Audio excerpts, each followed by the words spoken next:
Hi everyone, Mrs Williamson here. I hope you're all okay and that you're staying safe. It's my turn to read a bedtime story to you today. So snuggle in and get ready. It's one of my favourite stories, which is Horrid Henry's Perfect Day. That one. A lot of my children in school really like this. Okay. Henry was horrid. Everyone said so, even his mother. Henry threw food. Henry snatched. Henry pushed and shoved and pinched. Even his Teddy avoided him when possible. His parents despaired. What are we going to do about that horrid boy, sighed Mum. How did two people as nice as us have such a horrid child, sighed Dad. When Horrid Henry's parents took Henry to school, they walked behind him and pretended he was not theirs. Children pointed at Henry and whispered to their parents, "That's Horrid Henry. He's the boy who threw my jacket in the mud. He's the boy who squashed Billy's beetle. He's the boy who..." Fill in whatever deed you like. Horrid Henry was sure to have done it. Horrid Henry had a younger brother. His name was Perfect Peter. Perfect Peter always said please and thank you. Perfect Peter loved vegetables. Perfect Peter always used a hanky and never ever picked his nose. "Why can't you be like Perfect Peter?" said Henry's mum every day. As usual, Henry pretended not to hear.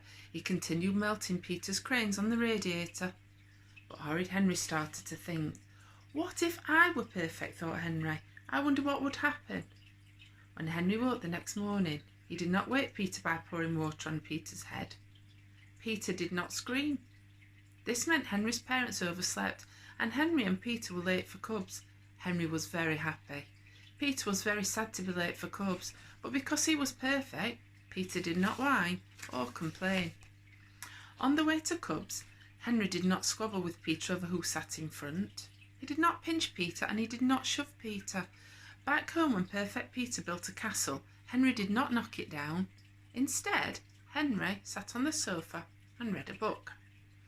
Mum and Dad ran into the room. "It's awfully quiet in here," said Mum. "Are you being horrid, Henry?"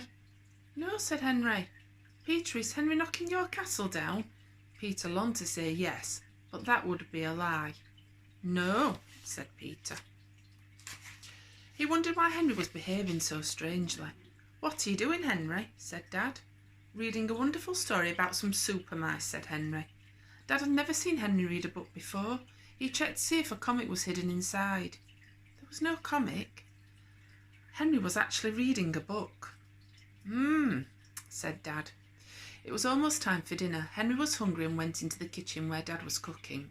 But instead of shouting, "I'm starving, where's my food?" Henry said, "Dad, you look tired. Can I help get supper ready?" "Don't be horrid, Henry," said Dad, pouring peas into boiling water. Then he stopped. "What did you say, Henry?" asked Dad. "Can I help, Dad?" said Perfect Peter. "I asked if you needed any help," said Henry. "I asked first," said Peter. "Henry will just make a mess," said Dad. "Peter, would you peel the carrots while I sit down for a moment?" "Of course," said Perfect Peter. Peter washed his spotless hands. Peter put on his spotless apron. Peter rolled up his spotless sleeves. Peter waited for Henry to snatch the peeler. But Henry laid the table instead. Mum came into the kitchen. "Smells good," she said. "Thank you, darling Peter, for laying the table. What a good boy you are." Peter did not say anything. "I laid the table, Mum," said Henry. Mum stared at him. "You?" said Mum. "Me?" said Henry. "Why?" said Mum. Henry smiled. "To be helpful," he said. "You've done something horrid, haven't you, Henry?" said Dad. "No," said Henry. He tried to look sweet. "I'll lay the table tomorrow," said Perfect Peter. "Thank you, Angel," said Mum. "Dinner is ready," said Dad. The family sat down at the table. Dinner was spaghetti and meatballs with peas and carrots. Henry ate his dinner with his knife, his fork and his spoon. He did not throw peas at Peter and he did not slurp. He did not chew with his mouth open and he did not slouch. "Sit properly," Henry said to Dad. "I am sitting properly," said Henry. Dad looked up from his plate. He looked surprised. "So you are," he said. Perfect Peter could not eat. Why wasn't Henry throwing peas at him?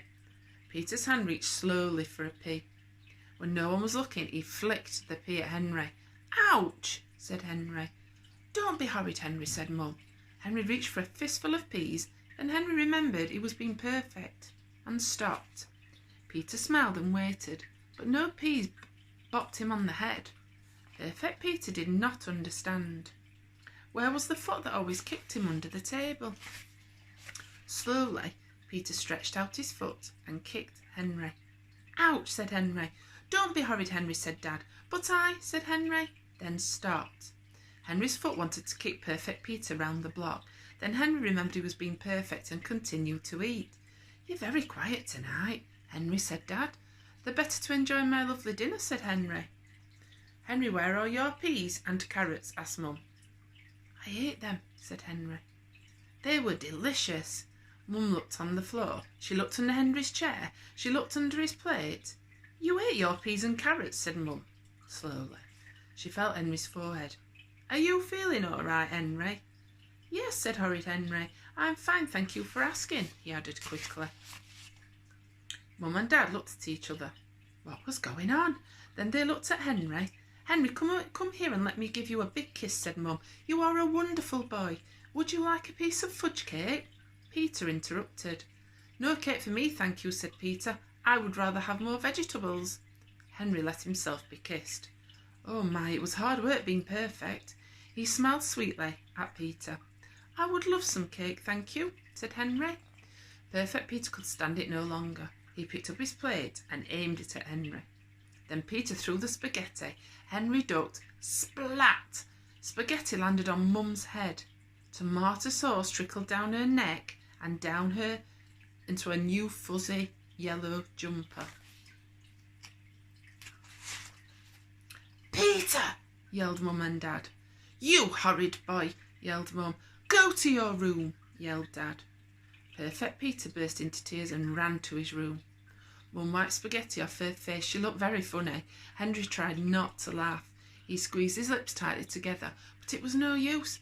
I am sorry to say that he could not stop a laugh escaping. It's not funny, shouted Dad. Go to your room, shouted Mum. But Henry didn't care. Who would have thought being perfect would be such fun? And that was the end of the story. I hope you're being perfect for your grown-ups at home. We really miss you very much and hope to see you very soon. Take care, everybody. Bye.